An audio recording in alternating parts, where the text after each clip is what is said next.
muat kan membenarkannya? Oke, sudah ya. Oke, Miss akan menceritakannya. Beginilah kisah cerita rakyat. Kisah ini berasal dari sebuah kampung yang terletak di hilir Sungai Floyd dari pantai Safar.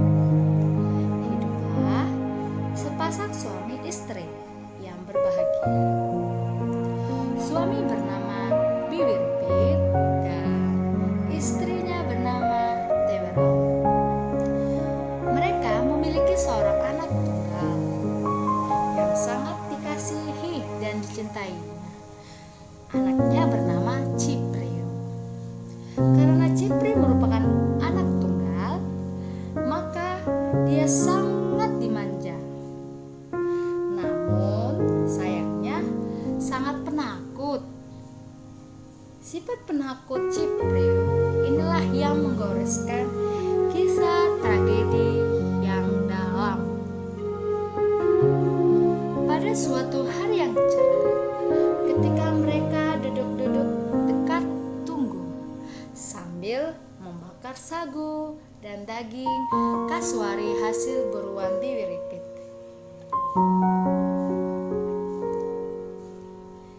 Cipriu, kau anak laki-lakiku satu-satunya. Kau tak boleh penakut. Kau sudah besar. Kau harus ganti bapak menjaga mama, menjaga kampung, dan kau juga harus menjadi pemburu yang tangguh di kampung. Begitu Biwiripit mulai menasihati Cipriu.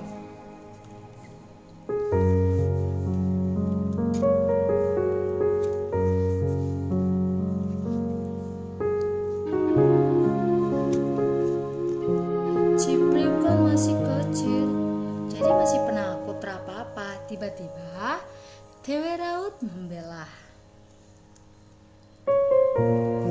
Cipriu hanya diam saja sambil tidur-tiduran di pangkuan ibunya. Cipriu sudah besar. Dulu aku juga sebesar itu sudah belajar berburu, buat panah sendiri, belajar mengukir patung, dan aku disuruh di rumah jauh dengan laki-laki lain oleh kakekku, Cipriu. Nah, kamu mulai besok tidurlah di rumah jauh dengan bapak. Jangan kau bermanja-manja terus tidur. Biwiripit menasihatinya lagi. Biwiripit untuk beberapa hari lagi. Cipriu belum cukup besar untuk tidur di rumah jauh. Kembali Teweraut menjawab, itulah kau selalu membelanya terus. Makanya Cipriu penakut terus. Biwiripit agak marah. Kemudian ia meninggalkan istri dan anaknya untuk tidur di rumah jauh, rumah panjang, tempat berkumpul dan tidur para lelaki dewasa. Disebut juga rumah bujang. Hari mulai malam, para lelaki dewasa di kampung ini selalu berkumpul di jauh. Sedangkan istri-istri mereka, anak-anak wanita dan anak-anak laki-laki masih kecil tidur di rumah mereka masing-masing. Cipriu, si penakut, selalu tidur dekat ibunya, membungkus diri dengan tapin tikar yang terbuat dari daun pandan. Rumah tinggal mereka jauh dari jauh. Rumah tinggal para bujang. Di antara jauh dan rumah tinggal mereka tumbuhlah sebatang pohon ucu beringin. Semua penduduk kampung sangat meyakinkan bahwa di dalam pohon ucu tinggallah sepasang roh yang baik. Mengapa baik? Karena roh tersebut tidak pernah mengganggu penduduk kampung. Bahkan roh di dalam pohon ucu tersebut sering memberi pertolongan pada seisi kampung. Apalagi jika penduduk kampung yang meminta sesuatu, sudah pasti roh di pohon ucu akan mengabulkan permintaan tersebut. Namun, sayangnya Cipriu, anak tunggal, Biwi Ripit dan Teu Raut sangat takut kepada roh baik yang ada di pohon ucu itu. Setiap kali hendak masuk ke dalam Cipiriwit, selalu berlari dari rumah kemudian masuk ke dalam tapin. Hal ini terjadi baik pada waktu pagi maupun siang hari, terlebih pada waktu malam harinya. Dewe, mulai besok anak kita harus tidur di rumah Ceo. Kamu tidak boleh melarangnya. Kalau kamu mau menahannya terus, artinya kamu melanggar adat. Kamu tahu kan akibat kalaunya kita melanggar adat, kata Biwi Ripit tegas. Aku tahu, tapi anak kita ini sangat penakut, apalagi jika harus melewati pohon ucu di depan Ceo itu, kata Dewi Rau. Justru karena penakut itulah dia harus belajar jadi pemberani. Di rumah Ceo anak kita akan mendapat pelajaran dari tua-tua adat supaya menjadi pemuda yang gagah berani. Saya malu jika punya anak penakut, kata Biwi Ripit. Yah, terserah kamulah, Dewi Raut akhirnya mengalah. Nanti malam saya akan ajak Cipriu tidur di Ceo. Awas, kamu tidak boleh menghalangnya lagi. Paham, Dewi? Dewi Raut hanya mengangguk. Dia tidak bisa membantah lagi karena dia tahu hukum adat di kampungnya. Memang begitu. Jika dia membantahnya, maka dia akan dihukum jaga anaknya. Tanpa bicara lagi, Dewi Raut ke dapur untuk menyalakan tungku. Dia akan membuat sagu dan daging bakar untuk bekal Cipriu di Ceo. Mulai hari itu, Biwi Ripit sudah melarang Cipriu tidur dengan ibunya.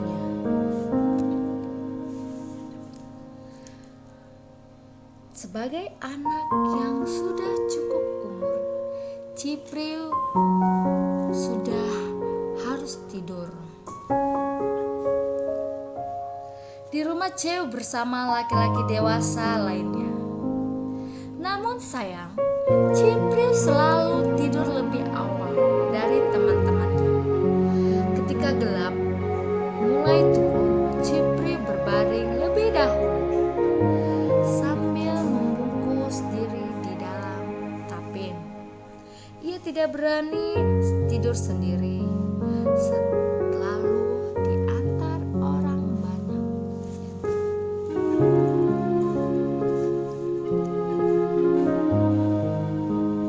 Karena ia selalu tidur lebih awal, maka ia hampir tidak pernah mengikuti pelajaran yang diajarkan tua-tua adat pada malam hari menjelang tidur sambil duduk-duduk melingkari bara api di tengah-tengah Ceo. Saat-saat seperti itu, ketua adat akan bercerita tentang kekayaan nenek moyang mereka dalam peperangan, menceritakan dongeng-dongeng atau legenda-legenda rahasia tentang nenek moyang yang tidak boleh tersebar kepada suku lain. rumah Ceu pula orang-orang tua mengajarkan orang-orang muda tentang teknik berperang, merencanakan pembalasan kepada suku lain atau pengayuan, pembalasan dengan pembunuhan lawan. Sekali-sekali mengajarkan anak-anak muda tentang tata cara memahat patung, membuat patung embes, membuat panah, dan bagaimana cara menggunakannya. Pendek kata, di dalam Ceu anak muda diajar agar tumbuh menjadi pemuda yang tangguh, gagah berani, dan siap melindungi kampungnya bila diserang oleh kampung lain. Ternyata kelakuan Cipriu yang selalu tidur lebih awal karena takut kepada roh yang tinggal di pohon ucu tidak luput dari perhatian roh tersebut. Roh ucu terus mengamati tingkah laku Cipriu si penakut. Entah karena apa, roh ucu yang baik itu sangat jengkel dan merasa tersinggung dengan kelakuan Cipriu. Roh itu tidak habis pikir mengapa Cipriu sangat takut padanya, sementara penduduk kampung yang lainnya sangat menghormati dan mengaguminya sebagai roh yang baik, roh yang selalu mengabulkan segala permintaan mereka. Kenapa anak-anak ini selalu takut kepada saya, padahal penduduk kampung yang lain menganggap aku sebagai roh baik? Aku selalu mengabulkan permintaan mereka. Awas, suatu saat nanti akan saya ambil dan akan saya bunuh. Begitu kata roh ucu dalam hatinya. Mata pencarian penduduk kampung hilir sangat pahit adalah berburu ke hutan. Banyak binatang buruan di belantara hutan asmat. Hasil buruan mereka lebih dari cukup untuk menghidupi keluarga mereka. Begitu pula setiap hari Cipriu Biwiripit sangat sibuk berburu babi, kasuari, dan binatang hutan lainnya untuk memenuhi kebutuhan hidup keluarganya. Setiap kali Biwiripit berburu, ia selalu membawa Cipriu dengan maksud agar Cipriu mau melihat dan belajar bagaimana cara berburu yang baik. Namun sayang, karena Cipriu penakut, maka ia tidak mau berburu jauh-jauh dari ayahnya. Ia selalu berada tepat di belakang ayahnya. Kemana ayahnya melangkah, Cipriu selalu mengikutinya. Cipriu, coba kalau halau babi yang ada di sebelah kanan, perintah Biwiripit. Aduh Bapak, jangankah, saya kan takut kalau harus jalan sendirian ke sana. Di hutan ini pastinya banyak roh, kata Cipriu ketakutan. Cipriu, kalau kamu terus penakut begini, bagaimana kau bisa jadi pemuda yang gagah berani? Kata Biwiripit mulai marah. Tapi Bapak, saya memang takut. Saya tidak berani ke sana sendirian, kata Cipriu. Ia merasakan kakinya mulai kaku. Dia tidak mampu lagi mengangkat kakinya. Dia gemetar dan akhirnya jatuh pingsan ketakutan. Melihat kondisi anak yang jatuh pingsan ketakutan, Biwiripit pun tidak berani memaksa anaknya lagi untuk pergi berburu sendirian. Bagaimanapun Biwiripit teramat kasih kepada anak tunggalnya. Setiap kali berburu, bapaknya selalu membawa barang buruan ke rumah Ceu terlebih dahulu. Selalu berlari cepat-cepat memasuki Ceu. Ia takut melewati pohon ucu yang ada rohnya. Cipriu akan cepat berlari, kemudian menyembunyikan diri di dalam gulungan tapin. Begitu setiap kali ia lakukan, Sementara Roh Ucu terus mengamatinya. Roh Ucu semakin tersinggung dan marah melihat tingkah laku Cipriu. Awas, kalau berapa hari lagi Cipri masih tetap takut padaku, akan saya bunuh. Begitu Roh Ucu merencanakan suatu pembunuhan. Tapi sebaiknya akan aku beri peringatan terlebih dahulu, bisiknya dalam hati. Hingga pada suatu malam yang sunyi, Roh Ucu masuk ke dalam Ceu. Dengan hati-hati yang mengambil, Cipri beserta Tapin yang melingkari tempat Cipri menyembunyikan dirinya dari Roh Ucu. Cipri dibawanya ke tepi pantai Savan dan meletakkannya begitu saja bersama Tapinnya di pinggir pantai. Roh Ucu pun kembali ke pohon Ucu. Keesokan pagi ketika mentari mulai akan menampakkan dirinya, Cipri terjaga karena merasa kedinginan di tiup angin laut yang menerpa dirinya. Ketika betul-betul ia terjaga, Cipri merasa terkejut dan heran bukan kepala karena mendapatkan dirinya telah berada di tepi pantai, bukan di dalam Ceu, tempat ia biasa berbaring menjelang tidur bersama teman-teman dan bapaknya. Melihat kenyataan ini, Cipri sangat ketakutan. Ia lari berbirit-birit kembali ke dalam Ceu dan membangunkan bapak dan teman-temannya yang masih terlelap dalam mimpi masing-masing. Namun, bapak dan teman-temannya tidak ada yang terjaga. Mereka masih lelap karena mereka tidur sangat larut malam. Tadi malam mereka asik mendengarkan cerita tentang perayaan yang dilakukan nenek moyangnya dalam pembalasan kampung sebelah. Akhirnya Cipri membungkus dirinya kembali dengan tepi seperti semula. Roh pohon Ucu melihat bahwa Cipri telah kembali dengan selamat. Roh Ucu pun sangat geram. Oh, awas Cipri, kali ini aku akan membunuhmu. Begitu bisikan dalam hati. Maka Roh Ucu pun segera masuk ke bawah kolong Ceu dengan membawa panah. Dengan penuh amarah, Roh Ucu menusuk Cipri dengan anak panah tepat di pelipis kiri tembus hingga pelipis kanan. Sehingga Cipri, si penakut itu pun tewas. Roh Ucu pun tidak mencabut anak panah itu, sehingga Cipri terkapar dengan anak panah tetap menancap pada pelipisnya.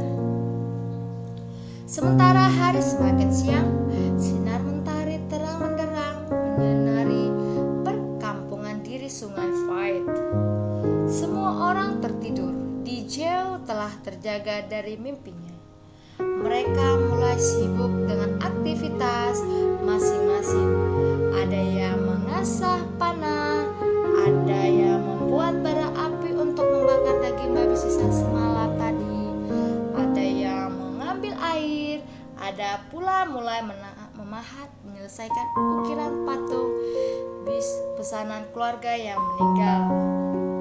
Di antara kesibukan itu yang dilihat hanya Cipri yang belum terjaga.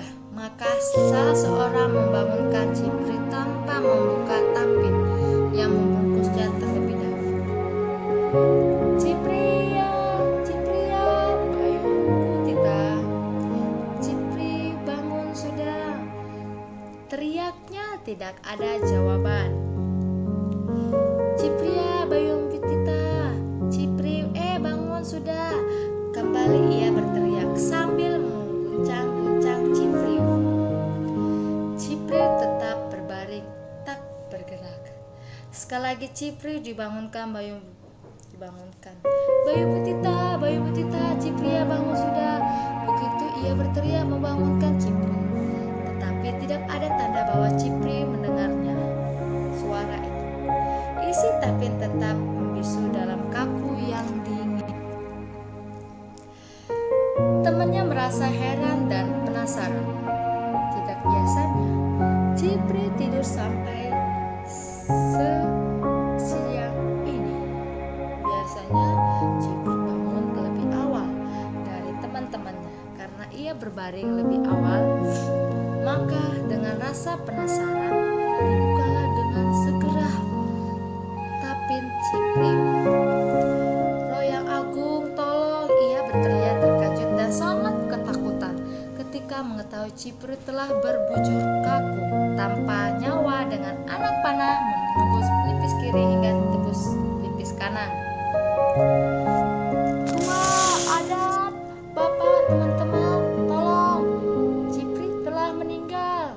Dia menolong, berteriak sekencang-kencangnya memanggil tua-tua adat bapak Cipri dan teman-teman yang ada di jauh. Sekali lagi ia berteriak memanggil orang-orang yang ada di jauh untuk menyaksikan keadaan Cipri.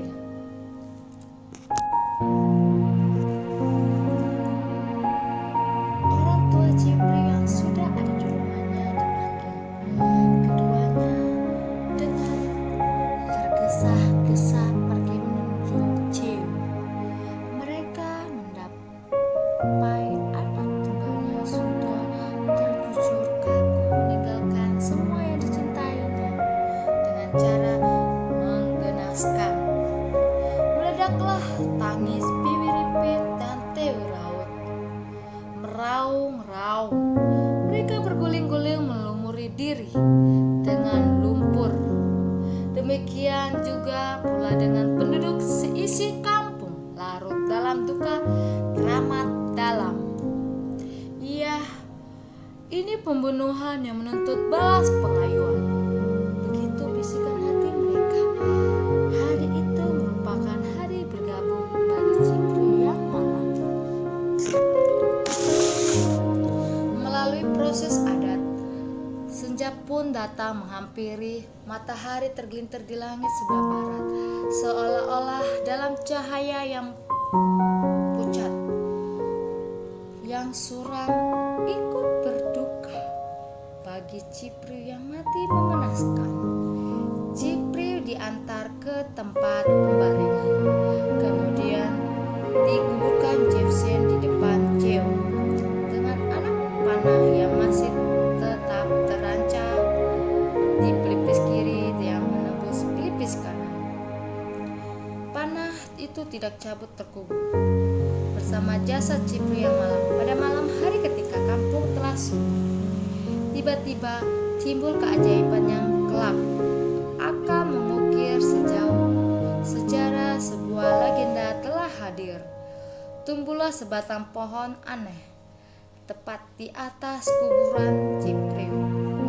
Pohon tersebut sangat subur dan berbuah sangat lebar. Batangnya besar dan kokoh, buahnya pun besar-besar. Keesokan harinya ketika orang-orang terjaga, mereka sangat heran dan saling bertanya satu sama lain akan tumbuhnya pohon aneh di atas kuburan Cipri. Teuraut, lihatlah keajaiban apa yang terjadi di atas kuburan anak kita, kata Bibi Ripit sambil menunjukkan pohon aneh. Entahlah Bibi, aku tidak tahu. Teuraut sangat bingung. Apakah ini berarti roh nenek moyang kita telah menerima Cip di dalam sana? Tewe, kata Bibi Ripit meminta persetujuan istrinya. Ya, Bibi, Cipri adalah anak yang baik, pasti nenek moyang menerimanya. Teuraut mempertegas pendapat suaminya. Kira-kira apakah nama pohon ini? Tiba-tiba penduduk kampung bertanya-tanya. Entahlah, pohon ini aneh. Seumur hidup aku mau melihatnya. Seorang tua adat menjawab. Apakah orang dapat memakan buahnya? Pertanyaan lain muncul. Tidak tahu juga. Pohonnya saja baru kita lihat.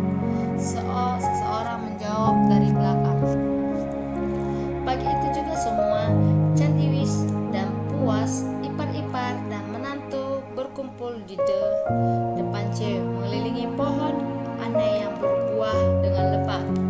Seseorang yang berani memetik buah itu, lalu dikupas kulitnya. Air yang berada dalam buah itu awalnya diberikan kepada seekor anjing untuk memastikan apakah air buah itu dapat diminum atau tidak. Ternyata anjing yang meminum air buah itu tidak mati. Maka penduduk kampung bersepakat bahwa air buah itu dapat diminum oleh manusia. Begitu pula dengan daging buah itu dicoba kepada anjing. Karena anjing tidak mati, maka semua penduduk kampung akhirnya memetik itu dan memakannya. Namun tak seorang pun tahu apa nama pohon aneh ini. Ketika mengupas kulit buah, mereka mengamati isi di dalamnya. Tapaklah seperti garis mata, mulut serta bekas hidung cipring. Mereka berkeyakinan bahwa pohon ini jelmaan dari Cipriu. Sesuatu hari, orang tua Cipriu, Wiwi Ripit dan Dewi Raut bermimpi.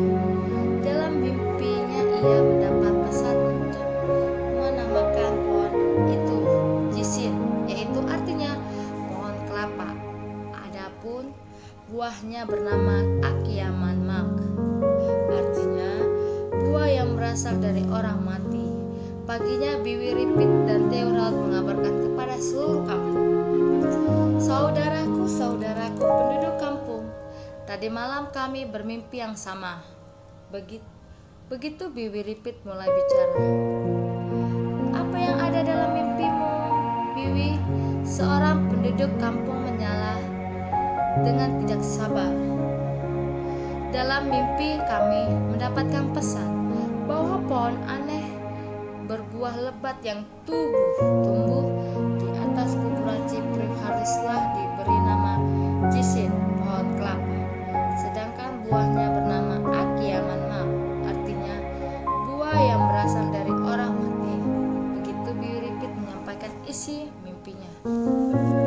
Baiklah, mulai sekarang pohon aneh ini kita namakan Jisin dan buah Akiamanmak. Berasal dari jasad Cipriu. Kata ketua adat menegaskan. Sejak itu pohon tumbuh pada banyak tempat di Asmat, dan orang-orang Asmat menyebutkannya sebagai pohon Jisin atau pohon kelapa. Nah, baik anak-anak Miss, tadi kita sudah mendengarkan cerita rakyat berasal dari Papua. Nah, di sini cerita ini menceritakan bahwa kita tidak boleh penakut, tidak boleh takut. Oke, kita harus berani dan kita tidak boleh menakut kepada orang tua, menakut kepada orang lain. Karena apa? Orang lain itu kalau kita takuti pasti marah. Seperti cerita tadi. Nah, anak-anak Miss, kita tidak boleh takut ya, kita harus berani. Pohon ini sangatlah bermanfaat bagi kita. Apa-apa bisa kita buat. Oke, baik anak-anak Miss, sekianlah cerita rakyat yang Miss bawakan. Semoga bermanfaat bagi kita ya. Oke, baik. Salam sejahtera bagi kita semua. Dadah.